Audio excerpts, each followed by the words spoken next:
अस्सलाम वालेकुम। आज वाले लेक्चर में हम लोगों ने पढ़ना है eliminating a variable using the addition method. Previous lecture में हमने पढ़ा था eliminating a variable using the substitutions method, ठीक हो गया। उससे हमने उसका मेथड पढ़ा था, उसके बाद हमने उसकी एग्जांपल्स की थी और साथ हमने उसके ग्राफ भी बनाए थे। जो ग्राफ एक लाइंस इंटरसेक्ट करती थी वो उसका पॉइंट क्या होता है, पॉइंट ऑफ इंटरसेक्शन था, ठीक हो गया।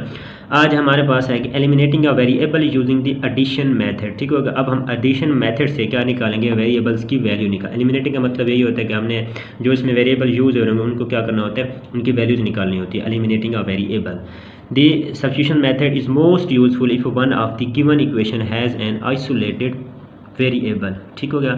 A second and frequently the easiest method for solving a linear system is the addition method। वो कहता है कि सबसे आसान जो तरीका होता है वेरिएबल्स को एलिमिनेट करने का वो कौन सा है, addition method. Like the substitution, जैसे कि हम सब्स्टिट्यूशन को लाइक करते हैं substitution method. The addition method involves eliminating a variable and ultimately solving an equation containing only one variables, however this time we eliminate a variable by adding the equation, ठीक हो गया। आगे उसने ऐसे छोटी सी एग्जांपल्स ली हुई जस्ट आप लोगों को ना मेथड समझाने के लिए। आगे इसकी प्रॉपर एग्जांपल्स हैं वो हम इसको सॉल्व करेंगे तो हमें मजीद सब कुछ क्लियर हो जाएगा। For example consider the following system of linear equation, ठीक हो गया। उसने लीनियर इक्वेशंस दी हुई हैं हमें। 3x - 4y = 11 - 3x + 2y = -7, ठीक हो गया। अब ये देखें इक्वेशंस बनी हुई है तो हम इसको जस्ट क्या करेंगे, ऐड कर लेंगे। ये देखें उसने आगे लिखा है when we add these two equation, जब इन दोनों इक्वेशंस को हम ऐड करेंगे तो the X terms are eliminated, ये वाली जो एक्स टर्म होगी ये क्या होगी, एलिमेंट ख़त्म हो जाएगी। तो this occurs because the coefficient of the X terms 3 and -3 are opposite additive inverse of each other. ये देखें जब हम इनको ऐड करेंगे 3x - 4y = 11 - 3x + 2y = -7, तो ये देखें ये क्या हो जाएंगे, कैंसिल हो जाएंगे प्लस माइनस आपस में। तो हमारे पास क्या, ये माइनस का 4y और ये प्लस का 2y, तो ये क्या बच जाएगा, माइनस का 2y = ये 11 और ये -7, तो ये प्लस का 11 और माइनस का 7, तो ये क्या बच जाएगा, हमारे पास 4 आ जाएगा। तो ये देखें y = 4 है, तो जब -2y = 4 है तो ये देखें y के साथ -2 मल्टीप्लाई हो रहा है। जब y की हमने वैल्यू निकालनी है तो ये इस तरफ क्या हो जाएगा, 4/-2 आ जाएगा। तो ये जब 4 को 2 पे डिवाइड करेंगे तो 2 आ जाएगा, तो y = -2 आ जाएगा, ठीक हो गया। अब हमने क्या निकालनी है, x की वैल्यू निकालेंगे। तो सिंपल सी बात है, ये y की वैल्यू जो होगी या तो हम इक्वेशन इसमें पुट कर देंगे पहली वाली में या दूसरी वाली में हम y की वैल्यू पुट करेंगे तो हमारे पास x का आंसर आ जाएगा, ठीक हो गया। तो इसका जो सोल्यूशन आता है वो 1 - 2, x की वैल्यू 1 आती है और y की -2 आती है, ठीक हो गया। ये उसने जस्ट हमें मेथड बताया, ठीक हो गया। आगे हम इसके जब एग्जाम्पल जब क्वेश्चन करेंगे मजीद आप लोगों को क्लियर हो जाएगा। अब यहाँ पे उसने कहा है कि solving linear system by substitution, जो हम लीनियर सिस्टम को सॉल्व करते हैं बाय सब्स्टिट्यूशन से, ठीक हो गया। If necessary rewrite both equations in the form ax + by = c। इसका जो पहला स्टेप है वो ये कह रहा है कि हमने इक्वेशन को क्या करना है, रीराइट करना है, ठीक होगा। वो किसकी फॉर्म में करना है कि ax + by = c, कि इक्वेशन को इसकी फॉर्म में हमने रीराइट करना है अगर वो इस किस्म की नहीं है, ठीक हो गया। फिर दूसरे स्टेप में वो क्या कह रहा है, if necessary multiply each either equation और both equation by appropriate non zero number so that the sum of the X coefficient, या फिर वो कह रहा है the sum of the Y coefficient is 0। अब इसका यहाँ पे उसका कहने का क्या मतलब है, यहाँ पे भी मैं आप लोगों को थोड़ा सा क्लियर करवा देता हूँ। नेक्स्ट जब हम क्वेश्चन करेंगे मैं साथ साथ आप लोगों को पॉइंट उसके क्लियर करवाता जाऊँगा, ठीक हो गया। वो ये कह रहा है कि या तो हम एक्स के कोफिशिएंट को आपस में क्या करेंगे, इक्वल यानी मल्टीप्लाई करेंगे। मल्टीप्लाई क्यों करेंगे, क्योंकि हमने एक दूसरे को इक्वल करना है। या तो हम एक्स के एलिमेंट्स को कोफिशिएंट को इक्वल करेंगे या फिर वाई के कोफिशिएंट को, ठीक हो गया, उनको इक्वल करेंगे। फिर जब उनको हम क्या करेंगे, ऐड करेंगे या स्प्रेड करेंगे तो हमारे पास एक एक्स या वाई का क्या हो जाएंगे, कैंसिल हो जाएंगे, जैसे हमने ऊपर एग्जांपल्स में देखा है, ठीक हो गया। हमने मल्टीप्लाई किससे करना है, नॉन जीरो नंबर, यानी हमने कोई ना कोई नॉन जीरो नंबर से मल्टीप्लाई जो जीरो ना हो, ठीक हो गया। फिर जब नेक्स्ट क्वेश्चन करेंगे आप लोगों को मजीद क्लियर हो जाएगा। अब जो तीसरा स्टेप है, add the equation in step 2, हमने दूसरे स्टेप में इक्वेशंस को क्या करना है, ऐड कर देना है। जब हम वो मल्टीप्लाई वाला प्रोसेस कर लेंगे कोफिशिएंट के साथ, फिर हमने क्या करना है, उनको ऐड करना है। This some is an equation in one variable. जब हम उनको ऐड करेंगे तो एक हमारे पास जो वेरिएबल्स होगा वो आपस में कैंसिल हो जाएगा, तो एक हमारे पास वेरिएबल बच जाएगा। तो this some is an equation in one variable, तो उस जो वेरिएबल रहेगा उसको हम सब्ट्रैक्ट या ऐड कर लेंगे, ठीक हो गया। अब चौथा स्टेप क्या है, solve the equation in one variable. वो जो हमारे पास इक्वेशन 1 बचेगी उसको जब हम ऐड कर लेंगे उसके बाद उसको सॉल्व करेंगे। जैसे हमारे पास पहले हमने मेथड में देखा कि -2y = 4 आ रहा है, तो हम इसको आप क्या करेंगे, आगे सॉल्व करेंगे, इसकी वैल्यू निकालेंगे। हमने क्या किया है, y = 4 और -2 आ गया, तो y = -2। अब चौथा स्टेप यही कह रहा है। फिर पांचवा स्टेप हमारे पास क्या है कि bag substitute the value obtain in step 4 into either of the given equation and solve for the other variables. हाँ जी, ये वो कह रहा है कि अगर हम जैसे हमारे पास y की वैल्यू आ जाती है, जैसे यहाँ पे y की वैल्यू हमारे पास -2 आ गई थी, अब हमने x की वैल्यू निकालनी है, तो हम बैक क्या करेंगे, किसी इक्वेशन में ये y की वैल्यू पुट करेंगे तो हमारे पास x की वैल्यू आ जाएगी। तो check the solution in both of the original equation. फिर ओरिजिनल इक्वेशन में ये x और y की जब वैल्यू आ जाती है इसमें पुट करेंगे, अगर हमारे पास लेफ्ट राइट साइड दोनों आंसर इक्वल आ जाते हैं तो हम क्या कहेंगे कि चेक देंगे, हमारे पास वो क्या होगी, ट्रू हो जाएगी। ठीक हो गया। आगे हम एग्जाम्पल्स करते हैं तो मज़ीद आप लोगों को क्लियर हो जाएगा। एग्जाम्पल नंबर 2 तक हम लोगों ने कर लिया था, आज एग्जाम्पल नंबर 3 है, ये मैंने पेज पे सॉल्व किया हुआ है, तो यहाँ से आप लोगों को अच्छी तरह क्लियर हो जाएगा। Solving the system by the addition method. अब हम किससे सॉल्व कर रहे हैं, एडिशन मेथड से। अब हमारे पास क्वेश्चन कौन सा है, 3x + 2y = 48, 9x - 8y = -24। ठीक होगा। सबसे पहले आप लोग जब एडिशन मेथड की हम लोगों ने बात की है, सबसे पहले आप लोगों ने क्या देखना है कि उसको री right the equation in the form. हमने देखना है कि अगर वो इस फॉर्म में नहीं है इक्वेशन तो सबसे पहले उसको री राइट करेंगे, यानी इस फॉर्म में लिखेंगे ax + by = c। तो ये इक्वेशन बिल्कुल री राइट नहीं करनी क्योंकि ये इक्वेशन बनी हुई है इसकी फॉर्म में, इसकी ax + by = c की फॉर्म है, तो हम इसको लिख लेंगे। ये स्टेप 1 हमारे पास हो गया कंप्लीट। उसके बाद स्टेप 2 आ गया, 3x + 2y = 48, 9x - 8y = -24। सबसे जो इसका आसान तरीका, आप इक्वेशंस का नाम दे दें, इक्वेशन ए भी लिख लें या 1 2 ले लें। ठीक हो गया। अब क्या करना है आप लोगों ने, ये देखें 3x + 2y = 48, 9x - 8y = -24। अब आपने थोड़ा सा यहाँ पे सोचना है। ठीक हो गया। अब ये देखें ऊपर वाली जो इक्वेशन हमारे पास ये है और नीचे वाली 9x है, इसके मतलब अगर हम यहाँ पे इसके कोफिशिएंट को, इक्वेशन ए के कोफिशिएंट को इसके बराबर करना है तो हम क्या करेंगे, -3 से इसको मल्टीप्लाई करेंगे पूरी इक्वेशन को। ये देखिए मैंने लिख लिया है, मल्टीप्लाइंग -3 बाई इक्वेशन ए। ठीक हो, ये सिंपल सा आप लोगों ने ऐसे ही सारे क्वेश्चंस करने हैं। तो जब हम इसको ए से मल्टीप्लाई करेंगे तो ये क्या आ जाएगा, -9 आ जाएगा। ठीक हो गया।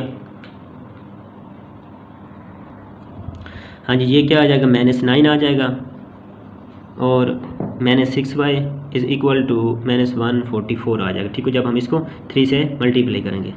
अब ये देखें कि x के जो कोफिशिएंट है वो इक्वल हो गए, यानी एक हमारे पास प्लस की वैल्यू है, दूसरी हमारे पास नेगेटिव की वैल्यू, तो ये क्या हो जाएंगे, कैंसिल हो जाएंगे। अब हमारे पास क्या बची है, -6y और -8y क्या आ जाएगा, -14y = -144 और -24। तो ये क्या आ जाएगा, -168। अब यहाँ से हमने y की वैल्यू निकालें तो ये हमारे पास स्टेप 4 आ जाएगा। ठीक हो गया। पीछे जैसे हमने स्टेप वाइज हम पढ़ते हैं, ठीक हो गया, पीछे हमने उसने थ्योरेटिकली हमें सारा बता दिया। तो y = 168/14, तो y = हमारे पास 12 आ जाएगा। अब यहाँ पे y की वैल्यू 12। अब हमने क्या करना है, स्टेप 5 में बैक, यानी हमने इसको क्या करना है, y की वैल्यू को ये वाली हमने ओरिजिनल इक्वेशन में जाकर पुट करनी है। तो हमने पुट इन इक्वेशन ए में पुट कर दिया, y = 12 इन इक्वेशन ए। तो ये देखें 3x + 2 × 12 = 48, तो ये 3x + 24 = 48। ये देखें 3x = यहाँ पे प्लस का 24 था, यहाँ पे आके माइनस हो जाएगा। ठीक हो गया उस तरह। अब ये देखें 24 आ गया। अब x की हमने वो वैसे ही वैल्यू निकालनी है, तो x = 24/3, तो हमारे पास इसका आंसर 8 आ जाता है। तो हम लिखेंगे we find that y = 12 and x = 8। इसका मतलब y की वैल्यू 12 एंड x की वैल्यू 8 है। देन प्रोपोज सोल्यूशन इज, अब इसको सोल्यूशन कैसे लिखेंगे, 8 12। अब कुछ स्टूडेंट ने कमेंट्स में लिखा होता है कि सर स्टेप 5 आपने क्लियर नहीं किया, 6। अब 6 या 5 हमारे पास कौन सा होगा, take a few minutes to show that the 8 12 satisfy both of the original equation in this system. ठीक हो गया। वहाँ पे बुक पे उसने जस्ट लिखा हुआ है कि हाँ ये सेटिस्फाई होती है, लेकिन यहाँ पे हम लोग कर लेते हैं इसको। अब ये देखिए, ये हमारे पास x की वैल्यू होगी 8 और 12 हमारे पास y की होगी। ये ओरिजिनल इक्वेशन 1 ए में पुट करेंगे, 3x + 2y = 48। ये देखें x की जगह हमने 8 पुट कर दिया है और y की जगह हमने 12, तो = 48। जब इसको हम सॉल्व करेंगे तो 48 = 48 आता है, तो ये हमारे पास ट्रू हो जाएगा। फिर इसी तरह हमने इक्वेशन बी में पुट करेंगे तो उसमें हमारे पास -24 और -24, ये भी हमारे पास ट्रू है। तो ये देखें सोल्यूशन सेट इज़, अब सोल्यूशन सेट हमारे पास क्या है, 8 और 12, इसको सेट की फॉर्म में लिखेंगे सोल्यूशन सेट। ठीक हो गया। उम्मीद है कि ये एग्जांपल आप लोगों को क्लियर हो गई होगी। अब इसी तरह एग्जांपल नंबर 4 पे आ जाते हैं, solving a system by addition method. ये हमारे पास और क्वेश्चन है, 2x = 7y - 17, 5y = 17 - 3x। ठीक हो गया। अब ये देखें, ये इक्वेशन हमारे पास, इसको रीराइट पहले करेंगे क्योंकि ये ax + by = c की फॉर्म में नहीं है दोनों इक्वेशंस। सबसे पहला स्टेप हमारे पास क्या है, rewrite the equation in the form of ax + by = c। अब ये देखो उसकी फॉर्म में नहीं है, हम इसको पहले लिखेंगे, यानी 2x = 7y - 12 17, 5y = 17 - 3x। तो हम इसको इधर लेके आएंगे तो ये आ जाएगा 2x - 7y = -17, तो ये आ जाएगा 3x प्लस का 5y = 17। अब ये हमारे पास कौन सी इक्वेशन बन गई, equation A and equation B. ठीक हो गया। अब ये स्टेप 2 में हम लोग क्या करेंगे, अब हमने क्या करना है, वो उसी तरह x के कोफिशिएंट या y के कोफिशिएंट को क्या करना है, आपस में इक्वल करना है। तो अब ये देखें, अगर हम इसको इक्वेशन a को 3 से मल्टीप्लाई करें और इक्वेशन b को -2 से मल्टीप्लाई करें, तो ये 6 प्लस का 6x आ जाएगा और ये माइनस का 6x हो जाएगा। ठीक हो गया। तो हम लिखेंगे multiplying equation a, multiplying the equation a by 3, equation जो ऊपर वाली है इसको 3 से मल्टीप्लाई करेंगे पूरी इक्वेशन को, and multiplying equation b by -2, इसको -2 से करेंगे। तो स्टेप जो 3 है, इसको एडिंग द इक्वेशन, इन दोनों इक्वेशंस को फिर ऐड कर देंगे। जब इसको 3 से मल्टीप्लाई करेंगे तो 6x - 21y = -51।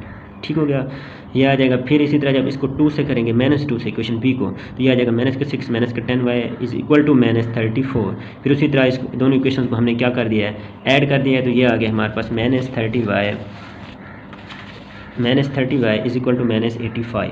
ठीक होगा। अब y स्टेप 4 पे हमने क्या करना है, y की वैल्यू निकालनी है। तो y सॉल्व करना है 85/31, तो ये इसका आ गया 85/31। ठीक होगा।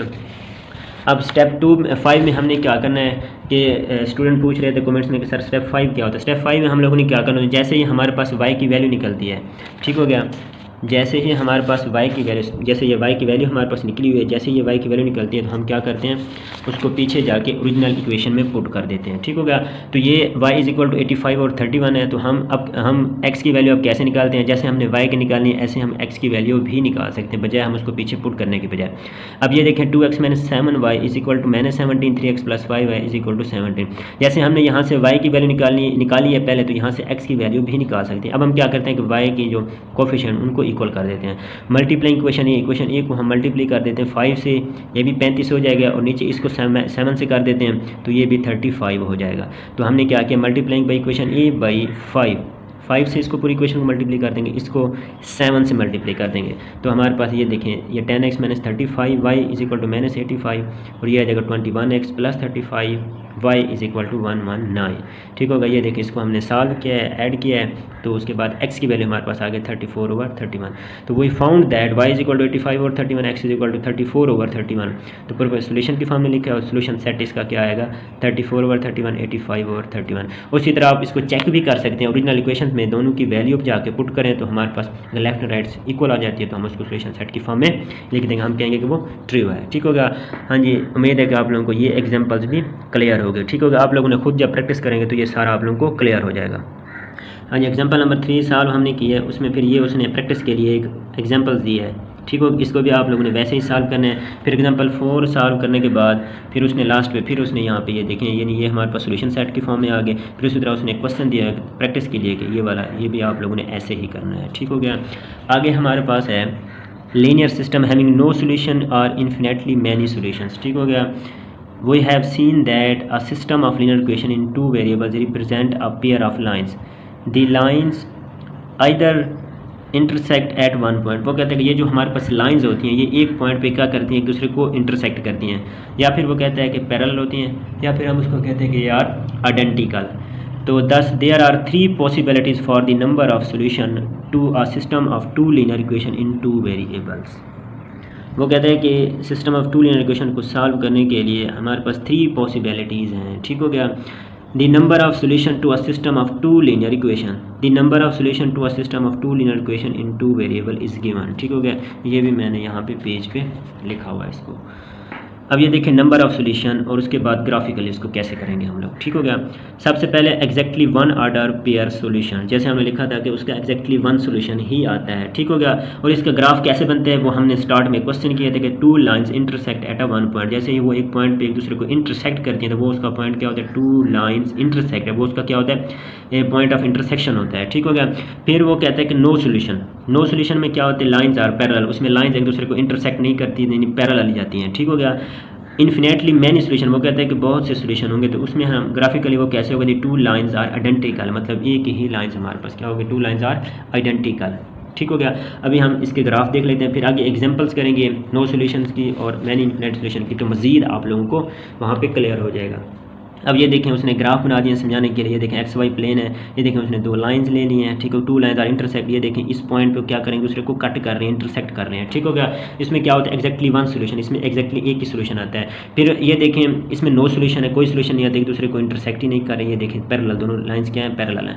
अब ये देखें उसने क्या है, इन्फिनेटली मैनी सोल्यूशन, वो कहता है कि बहुत से सोल्यूशन हो तो क्या होता है हमारे पास मैनी सोल्यूशन, तो ये क्या आइडेंटिकल होती है, ठीक हो गया। लाइंस आगे इनकी एग्जांपल्स करेंगे, क्वेश्चन करेंगे, मजीद आप लोगों को क्लियर हो जाएगा। उसने क्या कहा, linear system with have no solution is called an inconsistent system. वो कहता है कि लीनियर सिस्टम अगर उसका सोल्यूशन ना हो, यानी है विद नो सोल्यूशन, तो उसको हम क्या कहते हैं, इनकंसिस्टेंट सिस्टम, ठीक हो गया। आगे ये देखें इसकी एग्जाम्पल को देख लेते हैं। A system with no solution, ये देखें 4x plus 6y is equal to 12, 6x plus 9y is equal to 12, ठीक हो गया। Because no variable is isolated, ठीक है, इसका कहने का मतलब इसमें कोई भी वेरिएबल की वैल्यू नहीं आएगी, तो we will use addition method. यहाँ पे हम क्या करेंगे, एडिशन मेथड लगाएंगे, ठीक हो गया।